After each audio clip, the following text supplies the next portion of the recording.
Bonjour à tous, comment vous allez? Bien, j'espère. Ici Anna Flore, votre soeur, amie et youtubeuse préférée. Donc mes chéris, je viens encore avec une autre vidéo. Je viens parler de la France. Je viens parler de Paris. Excusez mes manières, je viens de France. Je viens de Paris. Donc aujourd'hui, ma chérie, dans cette vidéo, je vais vous parler du choc culturel que j'ai eu quand j'étais en France.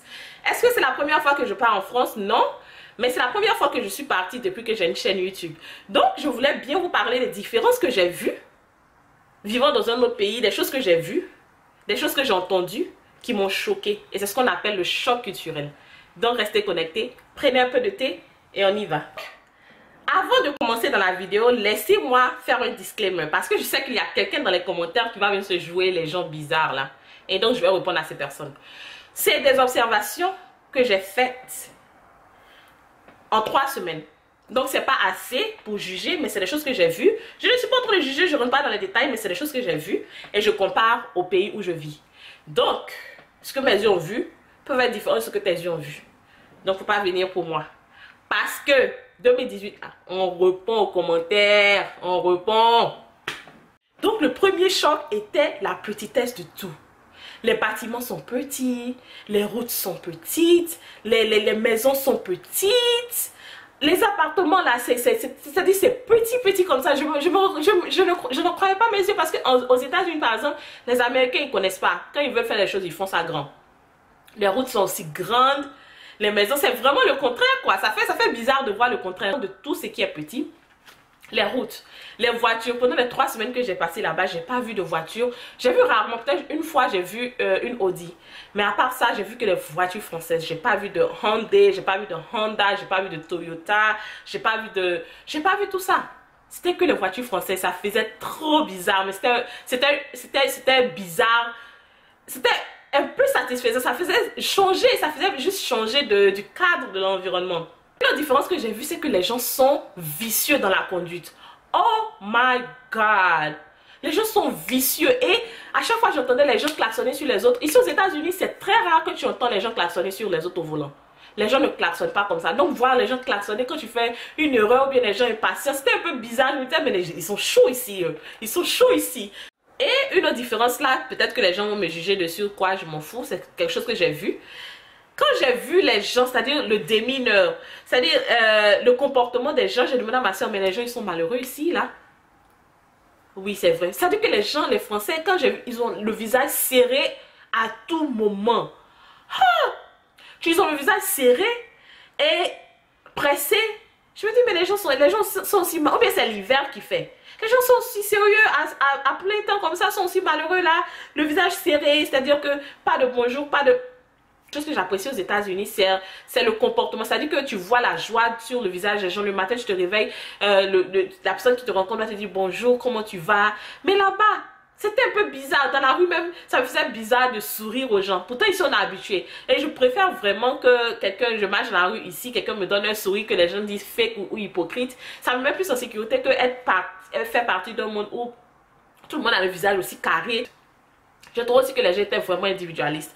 Parce que on est parti, quand on était là-bas, on était parti dans un marché et on marchait pour aller garer. On a vu une femme qui était dans la rue qui était en train de pleurer. Elle pleurait à voix chaude, c'est-à-dire elle pleurait. Elle pleurait. Et tout le monde la regardait bizarrement, ça m'a brisé le cœur. Tout le monde la regardait bizarrement comme si elle était une folle. Si c'était aux États-Unis, quelqu'un forcément allait approcher cette dame et lui demander est-ce que tout va bien, est-ce qu'on peut t'aider. Mais ça m'a un peu brisé le cœur que tout le monde passait autour d'elle sans que personne vraiment ne demande si elle allait bien. Je pense que cette culture d'individualiste là, vraiment...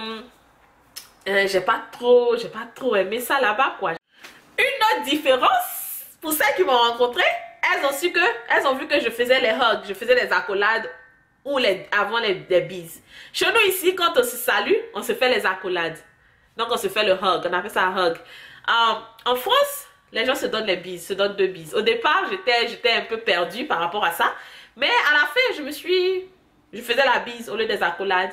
Mais quand j'ai vu mes abonnés au mall là, j'ai fait la bise et puis j'ai fait la collade. Parce que pour moi, la collade est plus chaude, c'est plus invitant. Donc je préfère bien la collade. Là, je te sers bien, je te dis, oh, voilà, un peu comme ça. Mais bon, les Français font la bise, nous les Américains, on fait la collade. Voilà. Yeah. Et parlons du comportement. Je trouvais que les gens étaient rudes. Excusez-moi. Dans les magasins, dans les restaurants. Je trouvais, ça me faisait bizarre de rentrer dans un magasin et voir que la personne me souriait, la personne me disait la bienvenue. Les gens étaient rudes. On est parti au mall, vous voyez. Et il y avait un haut qui me plaisait. Voilà, on a trouvé une taille qui n'était pas la mienne. Et j'ai dit à ma soeur, allons au comptoir là, allons demander aux jeunes filles là si elles peuvent chercher ça pour toi. Et j'ai eu cette expérience dans 3 magasins. Si elles peuvent chercher ça pour ça, si elles peuvent chercher ma taille. Ma soeur dit, ici c'est pas les États-Unis. Parce qu'aux États-Unis, quand tu rentres dans le magasin, déjà on te dit bonjour. On te dit si tu as besoin de quelque chose, fais-moi signe. Si tu as besoin d'une taille qui est différente, fais-moi signe. Et quand il n'y a pas la taille, c'est-à-dire que si tu trouves une taille que tu n'as pas trop envie de te promener, tu envoies ça à la caissière. Elle regarde dans son magasin, D'abord, elle oriente l'article, elle va voir si l'article est quelque part. S'il n'y a pas, elle regarde dans son magasin pour voir si elle peut commander l'article en ligne pour que ça te revienne chez toi à la maison. Mais ma soeur m'a dit, ici, c'est pas l'Amérique. Elles vont pas chercher pour toi. Elles vont te dire, si tu n'as pas trouvé, tu n'as pas trouvé, c'est fini. Et bizarrement, elle dit, essaie de voir. Et je vais là-bas, je demande à la fille, est-ce que vous pouvez m'aider à trouver cet article? Elle dit, si on n'est pas vu là, c'est qu'il n'y en a plus. Si on n'est pas vu là, c'est qu'il n'y en a plus. Même pas, ça veut dire qu'il n'y a même pas eu d'effort pour dire, attends, je vais essayer de voir s'il y en a. Ou bien quelquefois, m'expliquer que les gens déplacent un peu, attends que je voie où le stock était pour voir si c'était rien. Elle me dit, s'il n'y en a pas, c'est qu'il n'y a pas. Ok. Moi, j'ai trouvé vraiment que le service client n'y était pas du tout. Il n'y a pas de conversation. On est parti à Zara. J'étais à la caisse et j'ai donné mes articles à check-in. Et chez nous aux États-Unis ici, il y a la conversation. Quand tu arrives à la caisse, la caissière va ouvrir la conversation. Donc, on est habitué à ça. Donc, je suis arrivée à la caisse. Généralement, comment je pose la question parce que c'est des travailleuses. Quelquefois, le stress et autres. Là, donc, ça fait du bien d'avoir une cliente qui s'intéresse un peu à ta journée. Donc, généralement, comme je le fais aux États-Unis, j'envoie la conversation. Donc, je suis arrivée là et je dis, bonjour, comment va votre journée? La manière dont la fille s'est comportée, c'est comme si on n'a pas l'habitude de lui poser cette question. Sûrement qu'elle a su que je ne venais pas de là-bas à cause de mon accent. Mais la manière dont elle se comportait, c'est comme si... Non seulement elle était un peu, j'ai senti qu'elle était un peu désengagée à la conversation, mais aussi un peu étonnée que je vienne lui demander comment ta journée va so far, est-ce que ça a été une longue journée ou autre. Donc j'ai envoyé cette conversation, mais là-bas j'ai l'impression que ça n'existe pas. Quand tu arrives dans un magasin, c'est-à-dire on veut te check-in et puis te laisser partir, en temps ici là, on met la conversation. La personne va te demander est-ce que tu as trouvé ce que tu voulais, est-ce qu'il y a quelque chose d'autre que je peux faire pour toi. Quelquefois, je pose la question à la vendeuse, like, est-ce que c'est une longue journée? Tu vas commencer à quelle heure? Tu sors à quelle heure? Donc, prends courage, c'est bientôt fini. Vraiment, ça met là-bas, la caissière a le visage fermé déjà. Donc, quand tu arrives même là, elle est tellement bitchy, tu n'as pas envie d'envoyer une conversation, tu as envie de check-in tes affaires puis partir. Donc, c'est quelque chose qui m'a choqué. Dis, wow! Chien! Les gens d'ici sont pas friendly, ils sont pas... C'est pas amical, quoi. Le customer service, c'est vraiment pas amical. Donc, je sais plus où j'étais, mais une autre différence que j'ai remarqué, c'est ça là, je sais que les gens vont venir sur moi, mais il y a trop de choco. Ah, mais tanti, non, j'étais fière. Le choco, tu vois la tanti dans le bus ou bien dans la rue, le visage est bien jaune, bien marron. Elle soulève la main comme ça, la main est toute noire. Ah, mais tanti. Si on voulait faire chocolat, faites un peu bien. Ah, il dit le visage là. Non, je suis pas en train d'exagérer. Et ici aux États-Unis, rarement, j'en vois même pas. J'en vois même pas. Depuis que je suis ici, j'ai jamais vu une personne autant brûlée. C'est-à-dire, j'ai jamais vu ça. Mais j'étais dans le bus là, la tante a mis un fond de teint. C'est-à-dire que le maquillage était calé. Elle était claire du visage. Elle montait valide son ticket au bus là. Sa main là. C'est une autre couleur. Ah, mais tanti.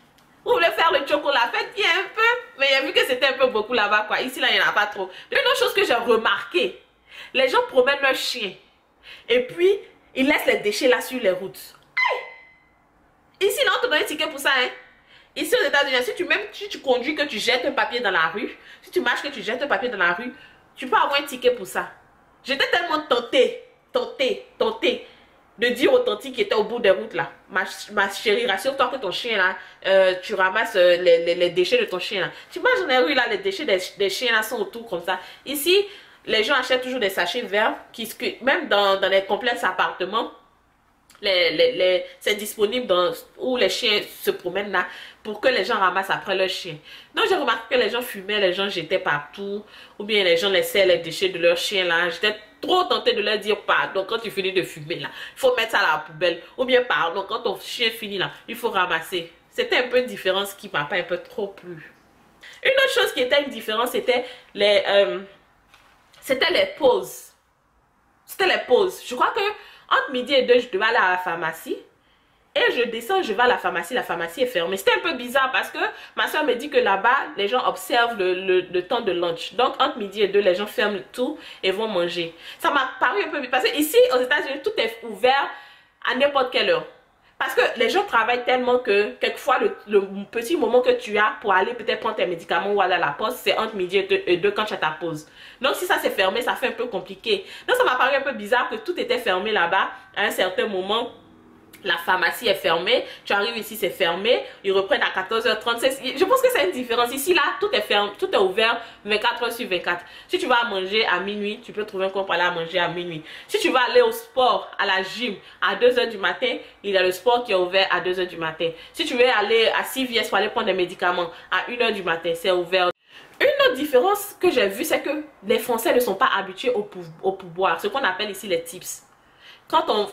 Les services, c'est-à-dire que quand on va manger, chez nous ici les Américains, quand on va manger, généralement si c'est dans les grands restaurants, il y a, soit tu dois payer 15% de ta note à la serveuse, ou 10% ou 20% et autres. Même quand tu vas faire tes ongles, quand tu vas faire les ongles là, généralement on te demande rien, mais moi quand je vais faire mes ongles, je donne toujours un pourboire. Donc quand je suis arrivée en France, je suis allée faire mes ongles là, rien de spécial, on m'a chargé tellement d'argent pour ces ongles là. Environ 60 euros, 70 euros que j'ai payé en total pour les ongles là. Et après une semaine, ça commençait à quitter déjà là. Et quand la fille a fini de faire mes ongles, je lui ai donné 5 à 6 euros pour boire. Elle était étonnée. Elle voulait même pas prendre. Je lui ai dit non, ça va, prends. Mais ça faisait bizarre. C'est-à-dire que les gens ne sont pas habitués au pourboire là-bas. Entre chez nous ici, quand tu vas faire un service, quand tu vas faire tes ongles, tu vas faire tes cheveux, tu vas faire ton maquillage, tu vas manger et que le service te plaît, c'est comme dans la culture de donner un peu un pourboire. Après tout, ça ne sert à rien. Donner 2-3 euros à la personne pour lui dire merci pour son service. Différence. Et là, corrigez-moi si je me trompe, c'était la sécurité. C'est-à-dire que, je ne sais pas comment expliquer, mais je ne me sentais pas vraiment en sécurité, surtout quand on prenait le transport public et qu'on partait. C'est-à-dire, je ne sais pas comment expliquer, c'est que là, peut-être les gens qui ont se fâché, mais ça c'est vous, hein, mais la sécurité, on me disait toujours, fais attention à ton sac, garde les yeux sur tes affaires. Ici, j'ai jamais eu de problème où j'étais toujours j'étais toujours rappelée de faire attention à mes affaires. Pas pour dire que la sécurité là-bas, la sécurité ici, quand on en discute vraiment, il y a différentes parties. Mais comme je l'ai dit, c'est une observation. Donc, rien ne tient vraiment. Les gens sont toujours pressés. Toujours pressés. Ils sont toujours en train de courir. Je me dis, mais chill. Et la preuve, moi, personnellement, quand on sortait, qu'on marchait, j'étais toujours derrière. Les Français, mon beau-frère, ma soeur, autre, mon beau-frère, comme il est français déjà, lui marche devant, hein, il est devant, il marche tellement vite. Ma soeur, c'est maintenant en train de s'adapter à la France. Donc, elle est au milieu. Et moi qui ne suis vraiment pas adaptée, je suis derrière. Mais pourquoi vous marchez vite comme ça? Pourquoi vous marchez vite? Attendez-moi. C'est-à-dire que tout était speed. C'était vraiment différent. Et puis le transport en commun était tellement développé. C'est-à-dire tu prends le métro, tu fais ici. J'ai vraiment aimé ça parce que je suis une personne, j'aime beaucoup marcher aussi. Donc, ça ne va pas gêner pour sortir, pour aller au mall. Tu dois prendre, pour aller à la Défense par exemple, tu dois prendre le bus ici. Le bus va te descendre ici. Tu prends un autre bus, le bus te descend ici. Tu prends le métro te descend ici. Tu marches, tu montes. Tu dois valider tes trucs. C'est vraiment différent. Ici, si j'ai envie d'aller au mall, aussi, et ça fait que là-bas, j'ai vu que planifier, c'est-à-dire que si ta journée commence à midi, vraiment tu ne vas rien faire de la journée, parce que là on a eu des journées où on a planifié la midi, parce que j'étais jet lag, c'est-à-dire la différence de temps, j'étais toujours perdue. Donc je me réveille vers 11h, qu'on s'apprête vers 13h, une fois qu'on est sorti, au moment où le bus ou le train nous dépose, on était là, il est déjà 16h, 17h, il a le temps de revenir. Mais ici par exemple, si je vais aller au mall, je prends ma voiture, je conduis, en 15 minutes je suis arrivée, en 1 heure j'ai fini ce que j'ai fait, je retourne à la maison. Donc c'est une des différences qui était là, quoi. J'ai vu que le temps passait extrêmement vite là-bas. Tout était fast paced. Le trafic, comment on appelle ça, les moyens de transport étaient plus développés. En temps ici, les gens sont plus dans leur voiture. Et c'est ça aussi que passe. À cause de ça aussi, les gens sont obèses ici là. Toujours dans la voiture et tu roules. La paresse, tu roules, tu arrives au McDo, tu commandes. Je veux un burger, je veux 3 burgers, je veux un café, je veux tant. Puis tu arrives dans la voiture, tu conduis, tu rentres à la maison. En France là, tu as quitté chez toi. Au moment où tu es arrivé dans le bus va t'envoyer dans ton métro. Le métro va t'envoyer au McDo là. Tu es déjà découragé, tu as t'asseoir chez toi pour préparer. Et c'est pour ça qu'il n'y a pas d'obésité là-bas. Voilà. C'est une des différences que j'ai faites. C'était vraiment différent, hein. C'était vraiment différent. Et une autre chose que j'ai apprise, ça je n'ai pas vécu assez là-bas pour savoir. Une autre chose que j'ai apprise, c'est que les Français ont 1 mois de congé, 5 semaines de congé. Pour voir d'où. Chez nous ici là, 2 semaines par an. 2 semaines de congé par an qui sont payées. Si tu veux prendre plus de 2 semaines, tu n'es pas payé. Voilà.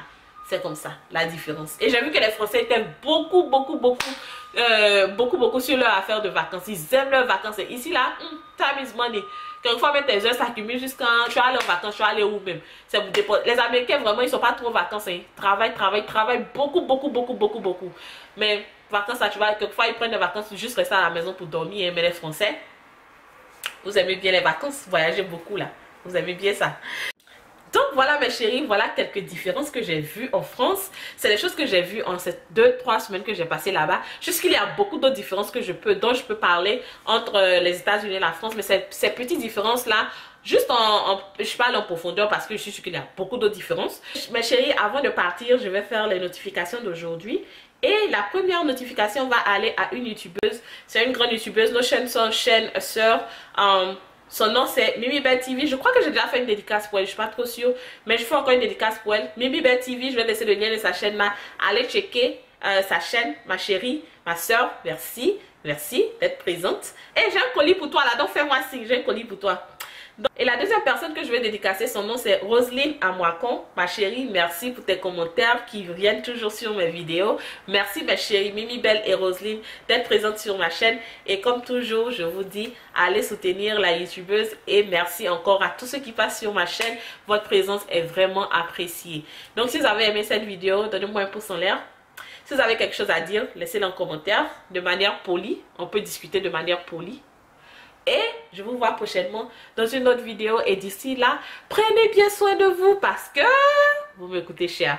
Bye bye.